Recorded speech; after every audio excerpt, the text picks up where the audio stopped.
Welcome back to the Deep Dive. Today is January 18, 2026, and we are looking at a career that, honestly, if you pitched it as a movie script 20 years ago, Oh, it would have been rejected. immediately rejected for being too unrealistic. We are talking about the baby-faced assassin, Chef Curry. Of course. The man who didn't just break records, but I mean, he fundamentally altered the geometry of how basketball is played. On a global scale, yeah. On a global scale, Wardell's Stephen Curry II.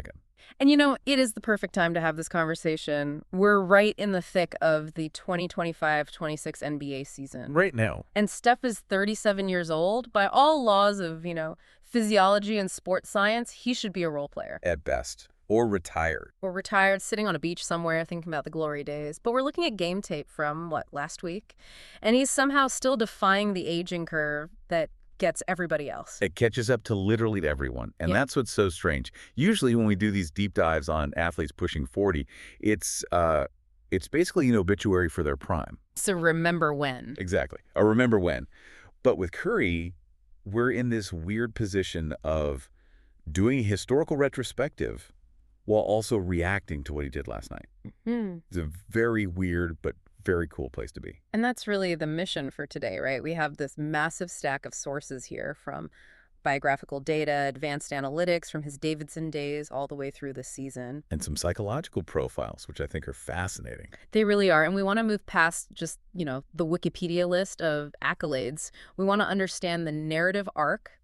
How does a guy who was, objectively too small, too fragile, too one-dimensional, how does he become the NBA's all-time leading three-point scorer, a four-time champion, and an Olympic gold medalist? And we have to get into the what-ifs. Oh, the trades that almost happened, the medical reports that almost ended it all. Because when you really look at the timeline, his success wasn't inevitable. It was actually highly improbable. It's a total game of sliding doors. You change one decision in, say, 2009 or 2012, and the modern NBA looks completely different. The dynasty in the Bay Area might never happen. Gone. So let's start at the very beginning. Before he was the Golden Boy, he was just a kid in Akron, Ohio. Yeah. And this is my favorite piece of trivia to start with. Oh, I know where you're going with this. He was born in the same hospital as LeBron James. Summa Akron City Hospital. It's one of those cosmic coincidences that sports historians just love, isn't it? It's unbelievable. You have the two defining players of an entire generation born 39 months apart in the exact same building. It feels scripted. It's wild. Yeah. But their paths, they diverged so quickly. LeBron was the chosen one from day one, the physical specimen. Steph's upbringing was different. He's the son of Del Curry. A legitimate NBA sharpshooter himself. Right. So Steph grew up inside the machine. And that exposure is such a critical data point. He wasn't just watching NBA on TNT like the rest of us. No. He was in the locker rooms in Charlotte, in Toronto. He was experiencing the rhythm of professional life, the travel, the prep, the noise, before he could even drive a car. So there's a comfort level there. A psychological comfort, for sure. He understood the job before he had the job, but physically, he was a late bloomer. Yeah. And that is putting it very, very mildly. Right. I was looking at the notes on his time in Toronto, which people forget about. They do. When his dad played for the Raptors, Steph was just destroying the Canadian youth scene. He was. He played for Queensway Christian College. I think they went undefeated. Then he plays for this club team, Toronto 5-0. With guys who made the league. Yeah, alongside Corey Joseph and Kelly Olynyk, who both had solid NBA careers. That team went 33-4 and won the provincial championship. But even with all that winning, the scouts just looked at him and saw a child. He looked like the mascot. He looked like the mascot. He didn't look like the conqueror. And there's that great anecdote from 1992 that really sets the stage. Dell is in the three-point contest at All-Star Weekend. And who is babysitting 3-year-old Steph? Bezirka Petrovic. The mother of Dražen Petrovic. And for those who might not know the name, Dražen was one of the greatest shooters in European and NBA history. A legend. A legend who was tragically killed in a car accident way too young. For his mother to have been caring for the toddler who would grow up to become the undisputed greatest shooter ever. Yeah. It just adds this layer of, destiny to the story. It's like the torch was being passed before anyone knew there was a torch to carry. Exactly. But that destiny, it hit a serious wall when it came to college recruiting. This is the part of the story that always just baffles me. It's unbelievable. Steph wanted to go to Virginia Tech. His dad is a Hokie legend. seems like a slam dunk. And Virginia Tech gave him a hard pass. Well, to be precise, they offered him a walk-on spot. Which is an insult. It's the academic equivalent of saying, you can come to the party, but you have to stand in the corner and you can't have any of the pizza. Yeah. They would not use a scholarship on him. Why? What were they seeing? Or I guess not seeing. They saw a kid who was 160 pounds soaking wet. And in the ACC, the Atlantic Coast Conference, the game is physical. It's a grinder. They looked at his frame and just thought he would get broken in half. Just snapped. Snapped. And to be fair to Virginia Tech, it wasn't just them. Duke, UNC, all the major programs, they all just ignored him. They saw what he wasn't instead of what he was. So he ends up at Davidson College, a school not exactly known for producing NBA MVPs. Not at all. But they had Bob McKillop. And Coach McKillop saw what the algorithms and the physical scouts missed. He saw the hand-eye coordination, the footwork, the release. He saw the potential. He's on record saying, wait till you see Steph Curry. He is something special, before Steph had even played a single real game for him. And McKillop looked like a genius almost immediately. Second game of his freshman year, he drops 32 against Michigan. But the real arrival was the 2008 NCAA tournament, his sophomore year. The 2008 run is the stuff of legend. You have to understand the context. Davidson is a small liberal arts school, and they are playing Gonzaga, Georgetown, Wisconsin programs with massive budgets and NBA-sized bodies. Right. Against Gonzaga, Steph scores 40 points. 40 in a tournament game where every single possession is a war. And heavily contested. Then against Georgetown, a team famous for its defense, Davidson is down by 17 points. It looks over. It's done. Steph scores 25 just in the second half to lead the comeback. Then he drops 33 on Wisconsin. He joined this really short list, Clyde Lovelet, Jerry Chambers, as one of the only players to score over 30 points in their first 4 tournament games. And that was the moment. That was when he went from just being Del Curry's son to being Steph Curry. Precisely. And even though they eventually lost to Kansas in the Elite Eight, and he still scored 25 in that loss, he'd already set the single-season record for three-pointers. He'd put himself on the map. And he finished his career as Davidson's all-time leading scorer. I love this detail, too. He went back and finished his degree in sociology in 2022. Yes. He wouldn't let them retire his jersey until he officially graduated. It shows his character, doesn't it? He finishes what he starts. So fast forward to the 2009 NBA draft. After that college performance, you'd think the whole too small narrative would be dead and buried. It was very much alive. Still. Oh, yeah. There was deep skepticism about whether his game would translate to the NBA speed and physicality, and there was a lot of behind-the-scenes drama about where he would land. He was drafted 7th overall by Golden State, but that was not the plan. Right. His camp, his family, they specifically wanted New York. The Knicks had the 8th pick. The fans in New York wanted him. The front office wanted him. Del Curry actually called the Warriors and asked them not to draft Steph. That takes some nerve. Calling an NBA GM and saying, please don't pick my son. He essentially said, look, we want New York. Please pass on him. But the Warriors had Don Nelson. And if you know anything about Nelly, you know he loved shooters, and he did not care about convention at all. He just did what he wanted. He basically said, I hear you, but I'm taking him anyway. But we can't talk about this draft without talking about the Minnesota Timberwolves. Oh, the Timberwolves. This is just painful for any Minnesota fans listening. The T-Wolves had the 5th and 6th picks. Back-to-back picks. They needed a point guard. They desperately needed a point guard. They had 2 shots at Curry, 2. And they took Ricky Rubio and Johnny Flynn. Ouch. 2 other point guards. It is historically viewed as one of the greatest, if not the greatest, draft blunder of all time. For sure. But, landing in Golden State wasn't immediate paradise for Steph. They already had Monta Ellis. A high-volume scorer, but also a small guard. And Ellis famously told the press that he and Curry couldn't play together. So, not a warm welcome. Not at all. And for a couple of years, it kind of looked like Ellis might be right, or that Steph might not even stay on the floor. And this is where we have to talk about the ankle era. Yeah. Because looking back from 2026, it's so hard to remember just how scary that period was. It's a very dark time. Between 2011 and 2012, he had multiple surgeries on his right ankle. I mean, he missed 40 games in that lockout-shortened 2011-12 season. The tendons just kept giving out. He was labeled fragile. Brittle. There were legitimate conversations in front offices, around the league about whether his career was going to be cut short like Grant Hill or Brandon Roy. When you have ankle reconstruction twice in 2 years as a speed-based guard, that's usually the end of the line. It's a death sentence for a career. And this leads to the massive what-if trade scenario in March of 2012. Right. The Warriors needed a center, a big man. They were targeting Andrew Bogut from the Milwaukee Bucks. When the initial offer on the table? The initial trade package being discussed was Stephen Curry for Andrew Bogut. Straight up. Just pause on that. Stephen Curry in a Milwaukee Bucks jersey. The Warriors dynasty never happens. The entire landscape of the last 15 years changes. Is that close? It was incredibly close.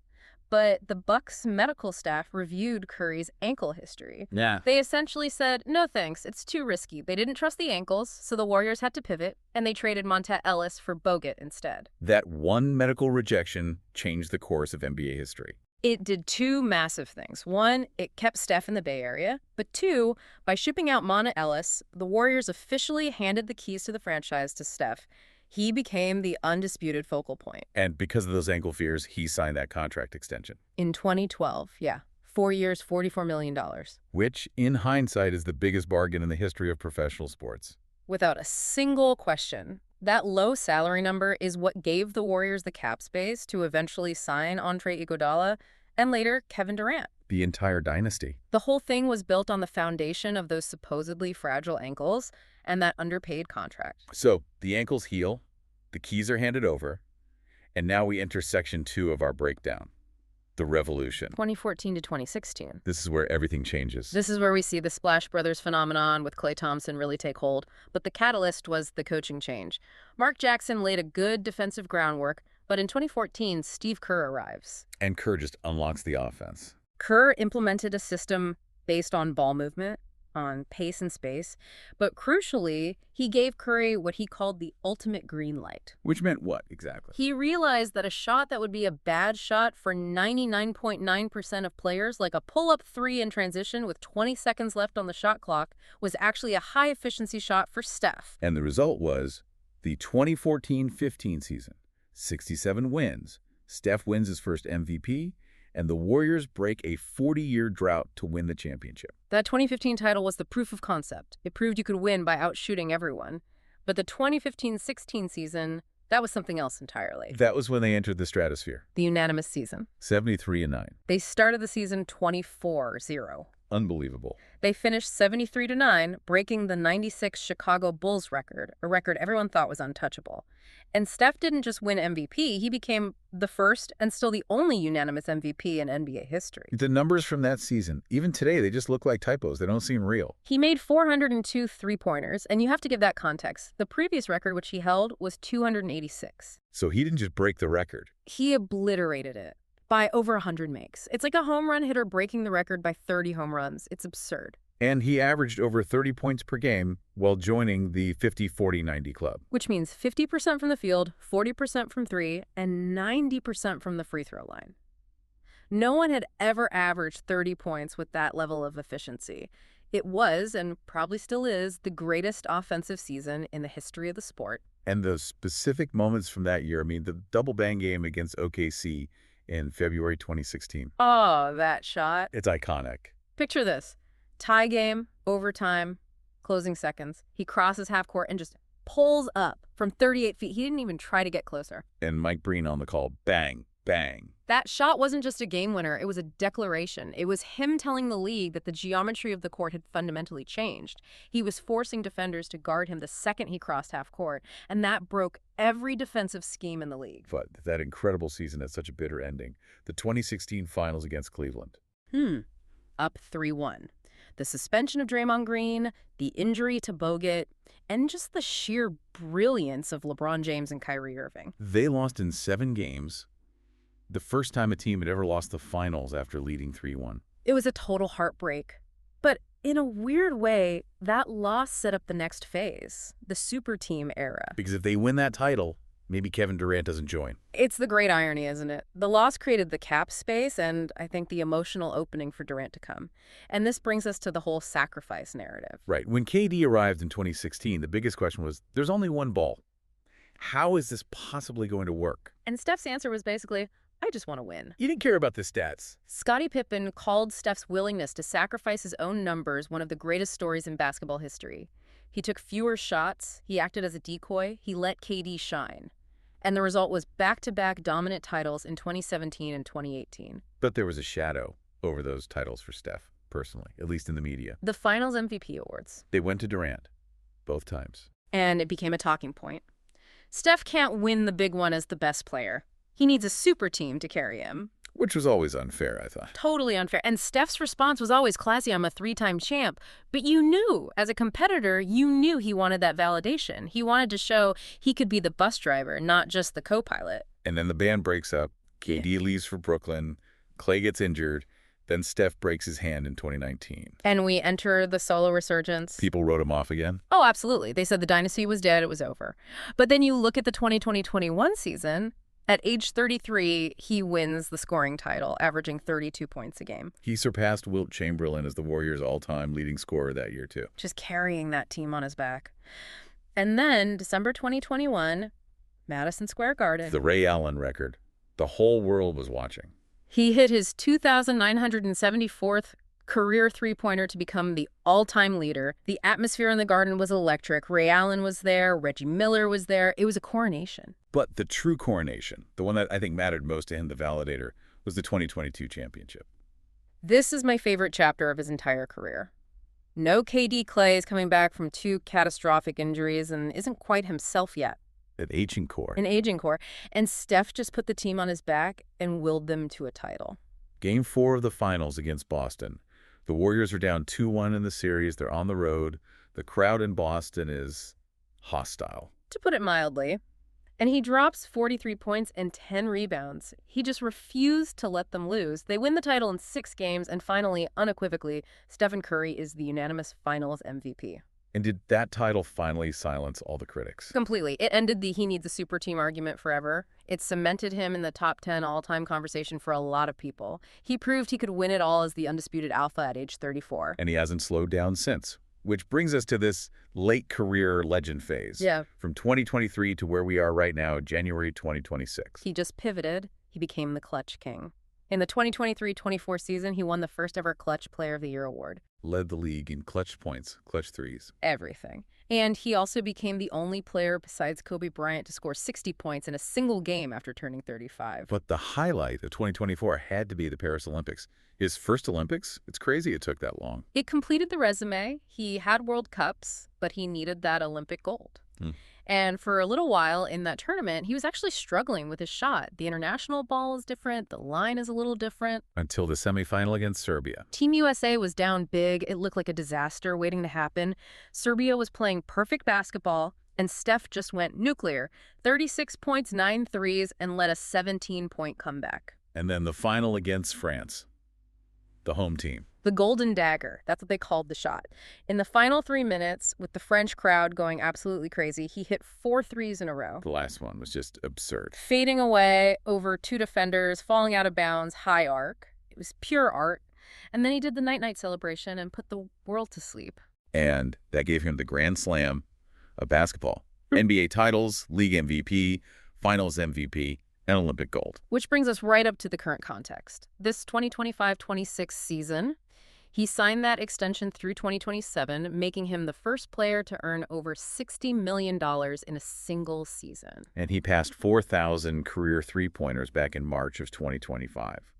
That number is just, it's astronomical. It is untouchable. It's like Wayne Gretzky's assist record. No one is ever catching that. But what's so impressive is that even now, at 37, he has these explosions. Like against the Spurs. Just a couple months ago, November 2025. Back-to-back games against the Spurs. He scored 46 in the first one and 49 in the second. 95 points in 2 games at age 37. He joined Michael Jordan as the only players that age to record consecutive 45-point games. And he also surpassed Jordan for the most 35-point and 40-point games after turning 30.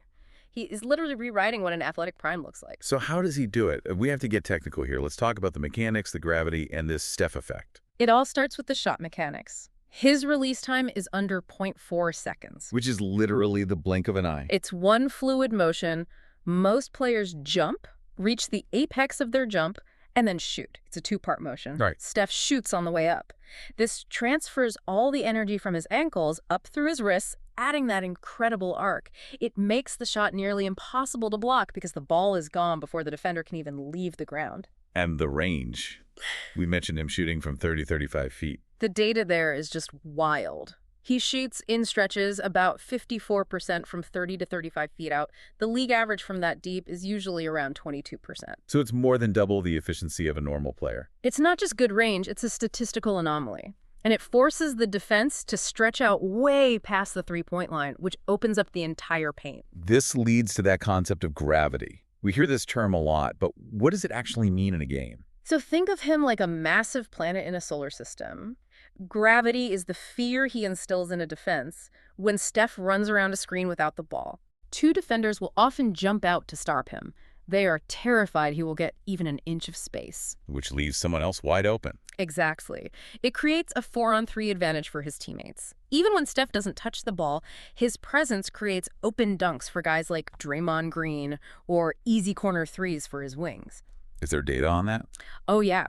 The data shows the Warriors average significantly more points per possession on off-ball screens when he is on the floor, purely because defenders panic and abandon their assignments. There's a great quote from the analyst Tom Haberstroh that says, "You can pluck other all-stars off the court, but a Steph-led Warriors team still dominates because his impact is, quote, transcendent." And that impact revolutionized the entire game. We call it pace and space now. Before Steph, the NBA was physical. It was inside out. Post-ups were king. Now every team, from the NBA down to high school, shoots threes at a high volume. He proved that a jump shooting team could win championships. He is, without a doubt, the Michael Jordan of the three-point era. Because he fundamentally changed the strategy of the sport. He changed the math. Let's pivot to Section 6, Beyond the Court.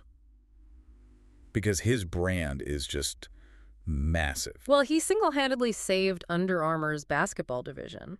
Before Steph, they were a total non-factor in basketball shoes. The launch of the Curry brand as its own sub-label, that puts him in that rare air with Jordan. And he's got his own production company, Unanimous Media. They're doing movies, TV shows like Holy Molly. The Good Times revival, yeah. He's a very diversified businessman. He's an investor in tech, like Palm. And we should probably mention the FTX involvement. Yeah, we should. That led to some legal headaches with the class action lawsuit when that exchange collapsed, which was a tough look.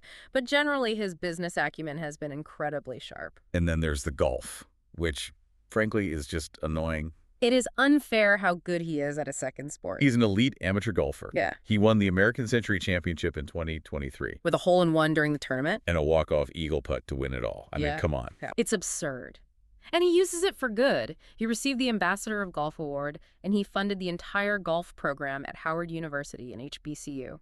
He's using his platform to make that sport more accessible. And his philanthropy is focused closer to home, too, in Oakland. The Eat, Learn, Play Foundation. It's focused on literacy and ending childhood hunger. He's very, very active in the community, and he's not afraid to show his personality. Do you remember the moon landing thing? Oh, yeah, when he joked on a podcast that he didn't believe we went to the moon. He got some heat for that, but he pivoted perfectly. He partnered with Under Armour to make special moon landing shoes, auctioned them off, and donated all the money to STEM education programs. It turned a gaffe into a positive. Exactly. And faith is obviously a huge part of his life as well. Absolutely. You see it on his shoes. He writes, "I can do all things." From Philippians 4.13 before every game. He's very open about his Christian faith, his marriage to Aisha, and their 4 kids, Riley, Ryan, Cannon, and Caius. He just presents this very grounded image despite the global superstardom. So as we wrap up this deep dive, let's try and synthesize this journey. We started with a kid who was 160 pounds, who was snubbed by his dad's own college, who was rejected by the Bucks because of glass ankles. And now, on January 18th, 2026, we're looking at a 37-year-old icon who just dropped 95 points in 2 games. It is the ultimate story of skill overcoming physical limitations. He isn't 6'9". He doesn't have a 40-inch vertical. He beat the giants of the game by outworking them and, well, outshooting them from a different zip code. So, legacy check. Yeah. Where does he rank? Well, Complex ranked him 10th all-time recently, which feels right. He is the undisputed greatest shooter ever. There is zero debate there. As locked in. Locked in stone.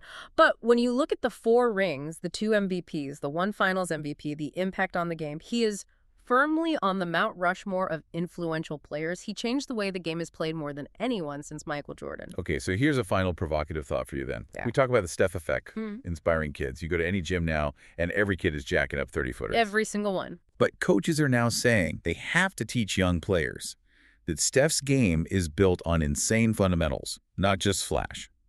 That's the danger, isn't it? Is it possible that the Steph effect is actually a burden for the next generation? Because they see the 35-foot pull-up, but they don't see the years of conditioning or the insane wrist strength or the ball handling drills. I think that's the paradox. Steph unlocked the mathematical potential of the three-point shot, but he did it with a foundation of elite, world-class conditioning and fundamentals that 99.9% of players just don't have. He made the impossible look routine. And that is a very dangerous standard to chase. We might see a generation of players who can shoot, but who can't play the rest of the game at a high level. Well, whether it's a burden or a blessing, it sure is fun to watch. And I encourage you, the listener, to catch the next Warriors game. Because even here in 2026, you never know when he's going to pull up from the logo and make you question reality all over again. Thanks for listening to The Deep Dive. It's been a pleasure. Keep watching the game.